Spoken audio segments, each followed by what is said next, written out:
ડભોઈ શહેરના રેલવે નવાપુરામાં છેલ્લા 4 દિવસથી પીવાનું પાણી આવતું નથી, જેને લઈને લોકો પરેશાન થઈ ચૂક્યા છે. ડભોઈ નગરપાલિકા વારંવાર રજૂઆત કરવા છતાં પણ કોઈ એનો નિકાલ આવતો નથી. રેલવે નવાપુરાના રહીશોએ ટેન્કર દ્વારા પાણી આપવા માટે રજૂઆત કરી, પરંતુ મહુડી ભાગોળ પાસે ઊભું રાખતા ઠેક રેલવે નવાપુરાના લોકોને પાણી ભરવા આવવું પડતું હોય છે, પણ ટેન્કર ચાલક રેલવે નવાપુરા તરફ નથી આવતો અને છેલ્લા 1 વર્ષથી તો એક જ ટાઈમ પાણી આવતું હતું. હાલ છેલ્લા 4 દિવસથી પાણી આવતું નથી, જેને લઈને લોકો થઈ ગયા છે પરેશાન. સૌથી જરૂરિયાત પાણી વગર લોકો વલખા મારી રહ્યા છે. ડભોઈ નગરપાલિકાનો વહીવટ ખાડે ગયો હોય એવું લાગી રહ્યું છે.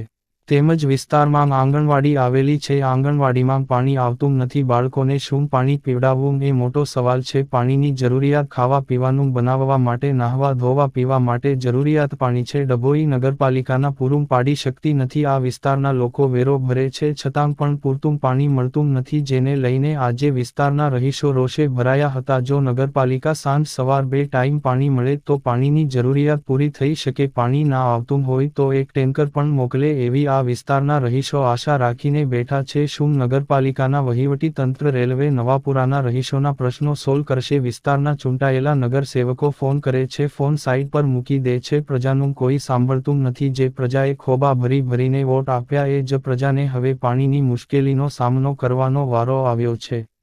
સવિતાબેન રમેશભાઈ બારિયા, રિપોર્ટર ફઝલ રજાક ખત્રીજી, PK news, Dabhoi. Railway Navapura નો વિસ્તાર છે, ત્યાંમાં આંગણવાડી પણ છે. તેમાં પાણીનો 4 દિવસથી સમસ્યા છે. પાણી આવતું જ નથી, બિલકુલ ના આવતા પણ નથી. તો હવે બાળકો માટે પાણી કઈ વેવા જવાનું? આજુબાજુવાળા બધા જ પાણીથી પ્રોબ્લેમ છે. એક બેનના ઘરે ડિલિવરી છે, એમના ઘરમાં તો ટીપું જ પાણી નહીં. એક માજી છે, એમનાની ઉંમરવાળી બચારા ખુરશીમાંથી કોઈ 2 ડોલો બી અમને આલે છે તે કામ કરી શકે ને, તો એમના પાસેથી પાણી ભરવા જવાનો ટાઈમ જ નથી. તો શું કરીએ? હવે નગરપાલિકાને રિક્વેસ્ટ કરું કે ભાઈ પાણી આપો. તો અમારે એક સવારે 8 વાગે જોઈએ છે ને સાંજે 4 વાગે 2 ટાઈમ પાણીની જરૂરિયાત છે અમને. હવે અત્યારે મારા જ ઘરમાં 3 દિવસના કપડાં પર બધું જ પાણી નથી, તો ક્યાંથી લાવવાનું? ને આંગણવાડીના છોકરાને હાથ ધોવડાવવા, એમને સંડાસ બાથરૂમમાં પાણી જોઈએ, એ પાણી નથી અમારે. આજે 4 દિવસથી ઉપર થઈ ગયું, કઈ થાકી ગયા, પણ કોઈ આપવા માટે તૈયાર નહીં. જે સભ્યને ફોન કરે છે તો સાઈડમાં મોબાઈલ મૂકી દે છે. એ સમસ્યા છે. એનાથી આગળ હવે શું કરવાનું?